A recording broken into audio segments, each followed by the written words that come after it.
नमस्कार दोस्तों, मैं आशुतोष से एक बार आप सभी का स्वागत करता हूं आपके अपने चैनल आचार्य जी स्टडी अप पर। हमारे चैनल पर सभी एग्जाम्स के लिए जितने भी कॉम्पिटिटिव एग्जाम्स हो रहे हैं उस कॉम्पिटिटिव एग्जाम्स के लिए जितने भी सब्जेक्ट्स हैं उस सब्जेक्ट की तैयारी कराई जा रही है। इसके साथ साथ करंट अफेयर्स की सीरीज चालू की गई है। ये जो करंट अफेयर्स की सीरीज है जनवरी 2020 से लेकर आगे बढ़ते हुए क्रम में दी जाएगी।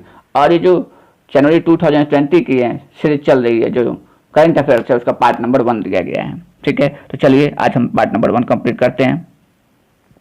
सबसे पहला पॉइंट है हमारा कि रेलवे सुरक्षा बल का नाम बदलकर भारतीय रेलवे सुरक्षा बल सेवा कर दिया गया है। अब जब रेलवे सुरक्षा बल की बात हुई तो रेलवे सुरक्षा बल की स्थापना कब हुई ये जान लेते हैं। तो रेलवे सुरक्षा बल की स्थापना हुई थी 27 जुलाई 1984 को।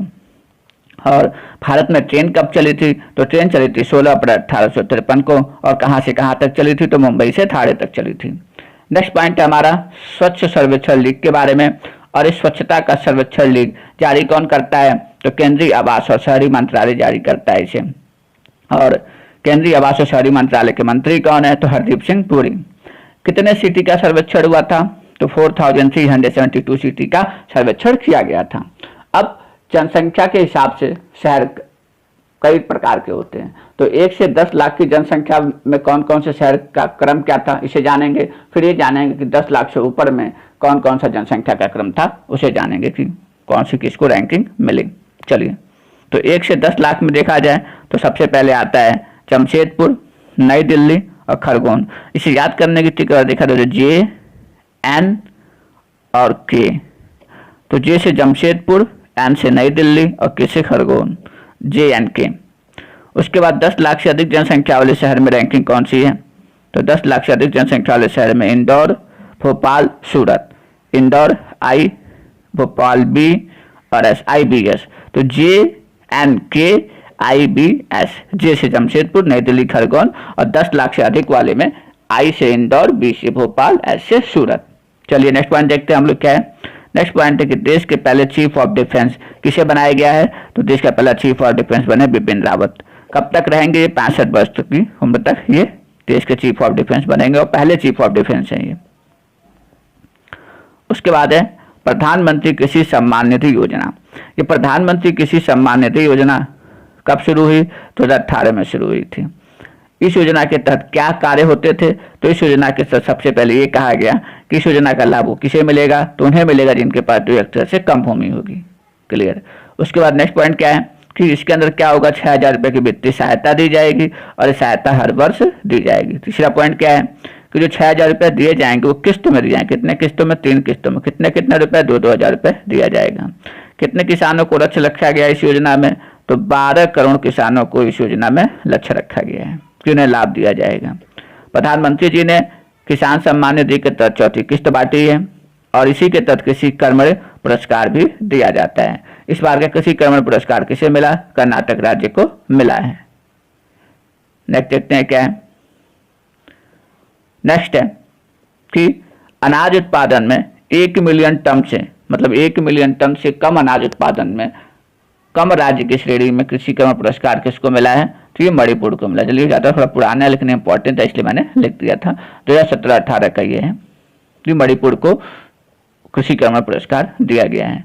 और इस बार जो कृषि कर्मण पुरस्कार 2020 है ये 3 मछुआरों को, 28 प्रगतिशील मछुआरों को मिला है।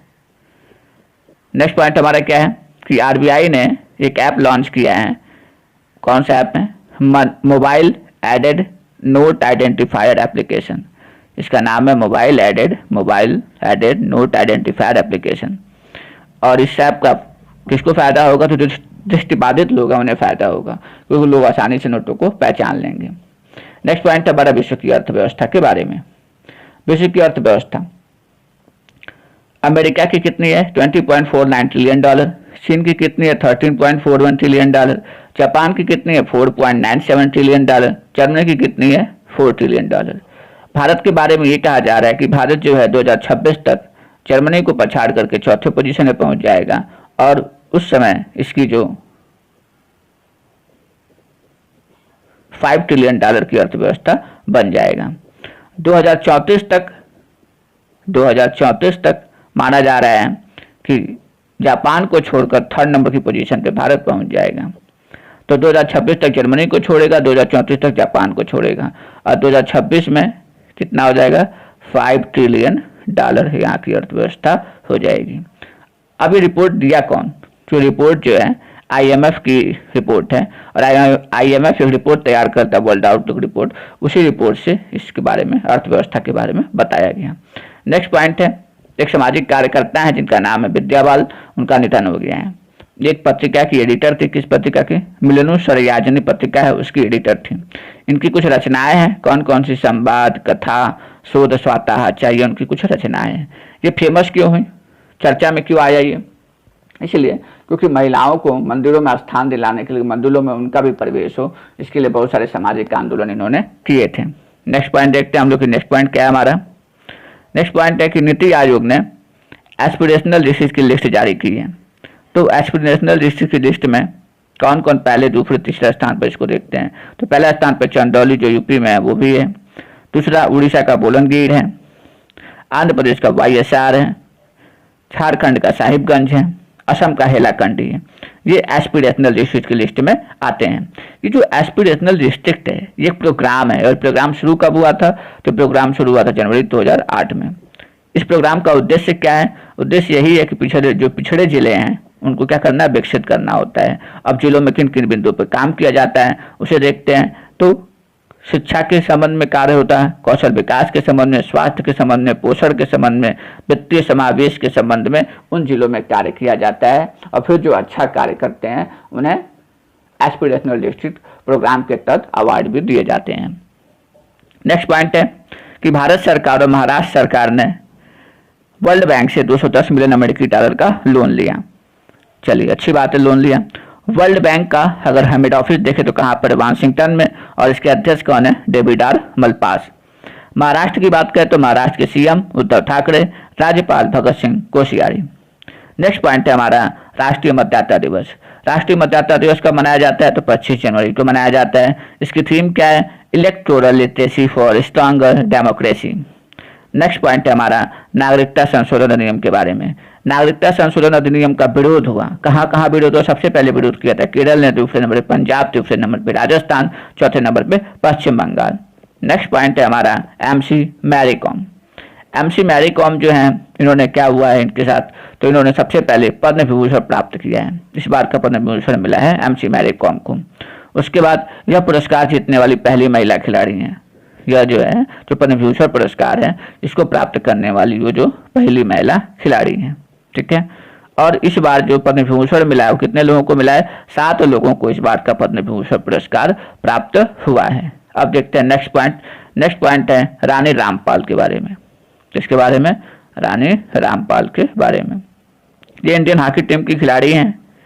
उसके बाद इन्हें एक अवार्ड मिला जो बहुत इंपॉर्टेंट है, world games athlete of the year 2019 का अवार्ड रानी रामपाल को मिला है। और विश्व में इस खिताब को जीतने वाली वो पहली महिला खिलाड़ी हैं। और इन्हें और भी कुछ नाम दिया गया, इनका नाम एक और नाम दिया जाता है, निकनेम जिसे बोलते हैं क्वीन ऑफ इंडियन हॉकी बोला जाता है।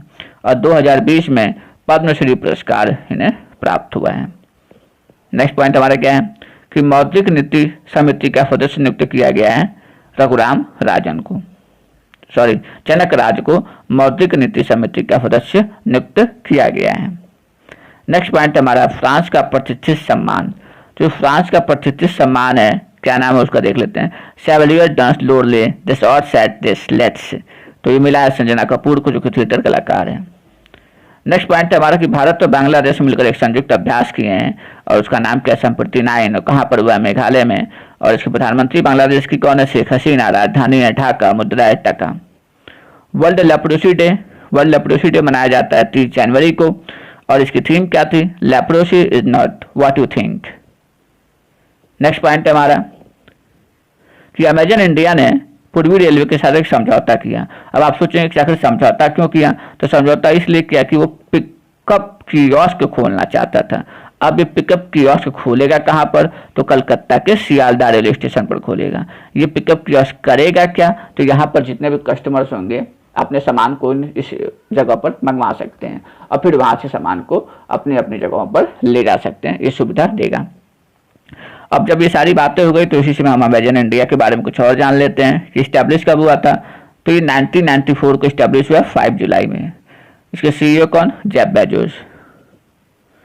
नेक्स्ट पॉइंट है हमारा कि पद्म विभूषण प्राप्त करने वाले कौन कौन लोग हैं। तो इस बार के पद्म विभूषण 7 लोगों को मिला है, नाम देख लेते हैं। अरुण जेटली, सुषमा स्वराज, जॉर्ज फर्नांडिस, छन्नूलाल मिश्रा, अनिरुद्ध जगन्नाथ, विश्वेश्वर स्वामी जी, श्रीपजवरा, अधोखज मठ उडप्पी और नेक्स्ट एमसी मैरी कॉम।